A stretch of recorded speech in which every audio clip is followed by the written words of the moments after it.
வணக்கம். மாலை முரசு செய்திகளை விரிவாக பார்ப்பதற்கு முன் தலைப்புச் செய்திகளை பார்க்கலாம். சட்டப்பேரவையில் 100 நாள் வேலை திட்டம் தொடர்பான சிறப்பு தீர்மானம் நாளை நிறைவேறும் என முதல்வர் மு.க.ஸ்டாலின் அறிவிப்பு. மகாத்மா காந்தி பெயரை மாற்றி ஜி ராம்ஜி என மாற்றியதற்கும் கண்டனம்.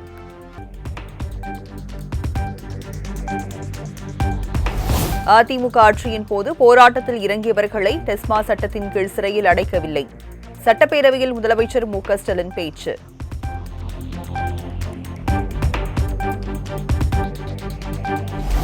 பகுதி நேர ஆசிரியர்களின் கோரிக்கை நிறைவேற்றப்படும் என முதல்வர் மு.க.ஸ்டாலின் சட்டப்பேரவையில் அறிவிப்பு. திமுக ஆட்சியில் ஆசிரியர்களின் கோரிக்கைகளில் 95% நிறைவேற்றியதாகவும் பெருமிதம்.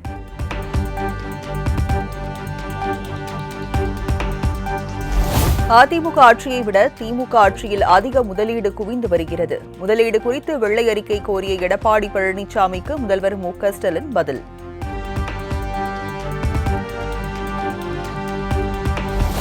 மத்திய அமைச்சர் பியூஷ் கோயலுடன் தமாக தலைவர் ஜி.கே. வாசன், புதிய நீதி கட்சி தலைவர் ஏ.சி. சண்முகம் சந்திப்பு.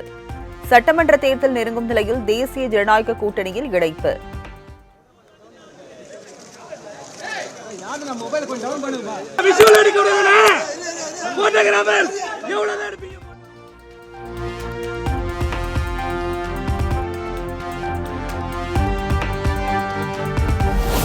சட்டப்பேரவையில் அதிமுக அமளி.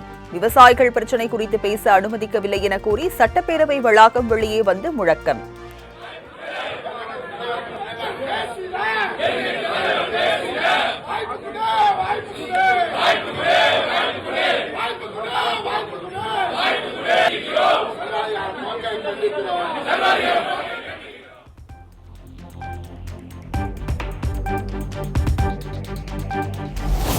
நாளைய தினம் பதில் தயாரித்துவிட்டு சம்பந்தப்பட்ட அமைச்சர்கள் பதில் வழங்குவார்கள். விவசாயிகள் பிரச்சினை குறித்து பேச அனுமதிக்கவில்லை என்ற அதிமுகவினர் குற்றச்சாட்டுக்கு முதலமைச்சர் மு.க.ஸ்டாலின் பதில். நாளைய தினம் பதில் தயார் செய்து கொண்டு இருந்தாலும் அரசு சம்பந்தப்பட்ட அதிகாரிகளோடு கலந்து பேசி அந்த பதில் தயாரித்து சம்பந்தப்பட்ட அமைச்சர் அவர்கள் பதிலோடு வரக்கூடிய நேரத்தில் அப்பொழுது பிரச்சனை எழுப்பினால் பதில் சொல்வதற்கு வாய்ப்பாக இருக்கும். நாளைய தினம் எடுத்துக்கொண்டு அதற்குரிய பதிலை சம்பந்தப்பட்ட அமைச்சர் மூலமாக விளக்கிட வேண்டும் என்ற நிலையில் இத்தோடு இதை முடித்துக் கொள்ள வேண்டும் என்று நான் கேட்டுக் கொடுக்கிறேன்.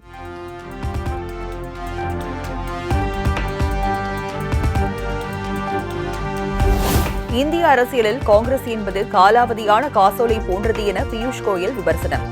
சட்டமன்ற தேர்தலில் திமுக காங்கிரஸ் கூட்டணிக்கு மோசமான தோல்வி உண்டாகும் என்றும் பேட்டி. The people have understood that Congress does not have leadership. Just like DMK, Congress is again and again trying to launch a rocket. But unfortunately, the rocket is not launching. It keeps collapsing and crashing. Same way, DMK is trying to foist.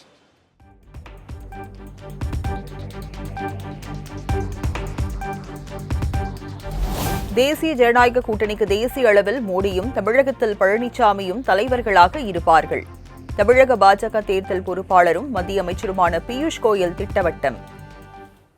And I am confident that under the leadership and guidance of Prime Minister Shri Narendra Modi ji at the center and Thiru Palaniswamy ji in Tamil Nadu.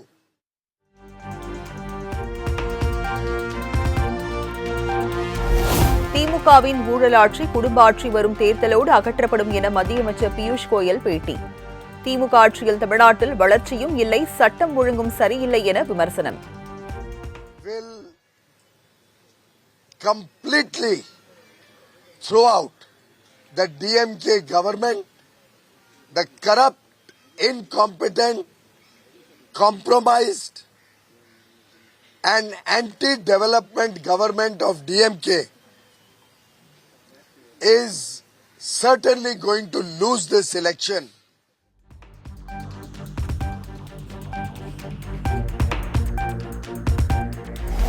தேசிய ஜனநாயக கூட்டணி சார்பில் பிரதமர் மோடி பங்கேற்க உள்ள நாளை பொதுக்கூட்டம் மாற்றத்திற்கானது.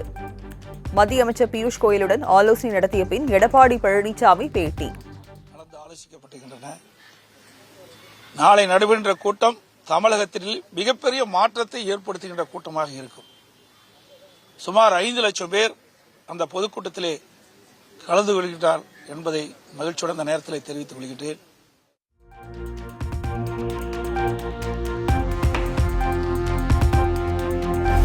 தேசிய ஜனநாயக கூட்டணியின் முதலமைச்சர் வேட்பாளர் எடப்பாடி பழனிசாமி சென்னை பசுமை வழிச்சாலையில் உள்ள இபிஎஸ் இல்லத்திற்கு முன்பு பாஜக எம்எல்ஏ வானதி சீனிவாசன் பேட்டி.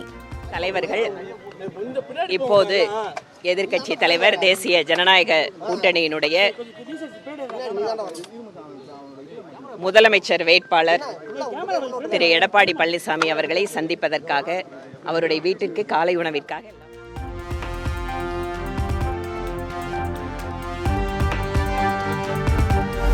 சென்னை பசுமை வழிச்சாலையில் உள்ள இபிஎஸ் இல்லத்தில் தமிழ்நாடு பாஜக தேர்தல் பொறுப்பாளர் பியூஷ் கோயல் ஆலோசனை. காலை விருந்துடன் தேர்தல் வியூகம் வகுத்ததாக தகவல்.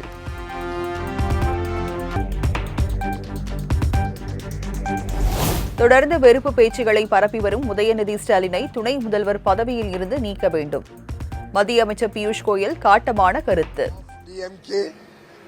We totally oppose Mr. Udayanidhi Stalin for his anti-national comments.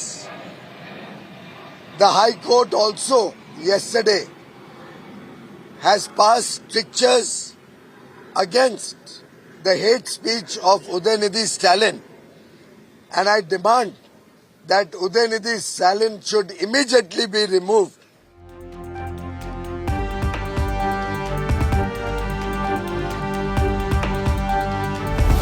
சட்டமன்ற தேர்தலில் கூட்டணி குறித்து முன்னாள் முதல்வர் ஓ பன்னீர்செல்வம் தகவல். செய்தியாளர்களின் கேள்விக்கு பொறுமையாக இருங்கள் என கூறிவிட்டு நடையை கட்டிய ஓபிஎஸ்.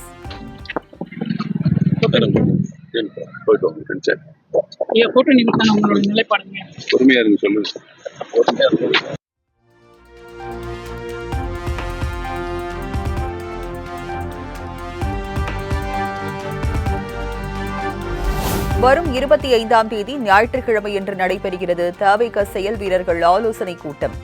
தவேக தலைவர் விஜய் தலைமையில் நடக்கும் கூட்டத்தில் மாவட்ட, மாநில அளவிலான நிர்வாகிகள் பங்கேற்க உள்ளதாக தகவல்.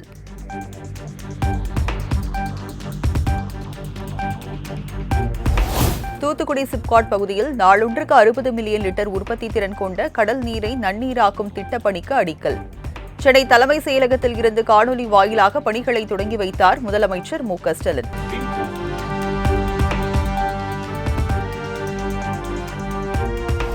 கும்மிடிப்பூண்டி தொகுதி ஊத்துக்கோட்டை பேரூராட்சியை நகராட்சியாக தரம் உயர்த்த பரிசீலிக்கப்பட்டு வருகிறது. சட்டப்பேரவையில் கேள்வி நேரத்தின் போது நகராட்சி நிர்வாகத்துறை அமைச்சர் KN நேரு பதில். கும்மிடிப்பூண்டி தொகுதி ஊத்துக்கோட்டை பேரூராட்சியை நகராட்சியாக தரம் உயர்த்துவது குறித்த கோரிக்கையும் அக்குழு முன் பரிசீலனையில் வைக்கப்பட்டுள்ளது என்பதை தெரிவித்துக் கொள்கிறேன்.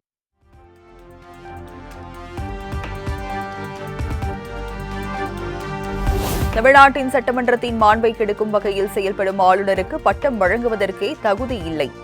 ஆளுநர் RN ரவி பங்கேற்ற சென்னை பல்கலைக்கழக பட்டமளிப்பு விழாவை புறக்கணித்து காட்டமாக விமர்சனம்.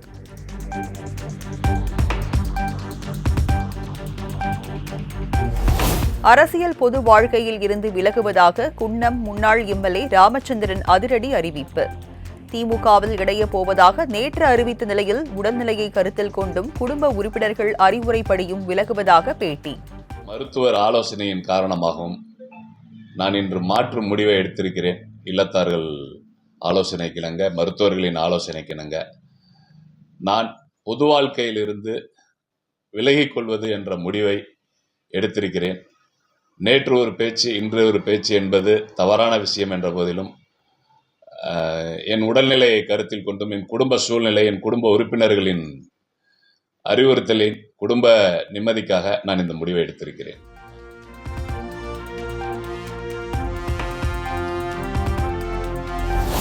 திருப்பூருக்கு வந்த கவிஞர் வைரமுத்து நோக்கி மர்ம நபர்கள் காலடி வீசியதால் பரபரப்பு. மாவட்ட ஆட்சியர் அலுவலகம் அருகே நிகழ்ச்சிக்கு வந்த வழக்கறிஞர்கள் வரவேற்பு அளித்த நிலையில் கூட்டத்தில் இருந்த மர்ம நபர்கள் ஆவேசம்.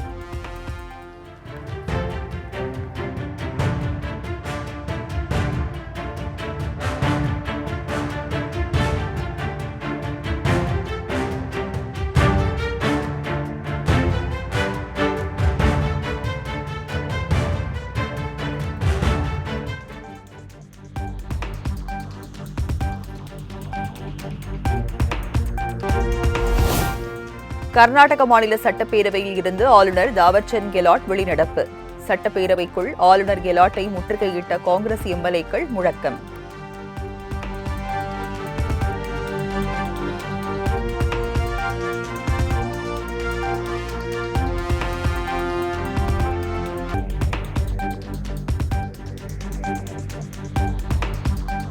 சென்னையில் ஆபரண தங்கத்தின் விலை சவரனுக்கு 1720 ரூபாய் குறைந்து ஒரு சவரன் 1,13,600க்கு விற்பனை. கிராமுக்கு 215 ரூபாய் குறைந்து 14,200க்கு விற்பனை.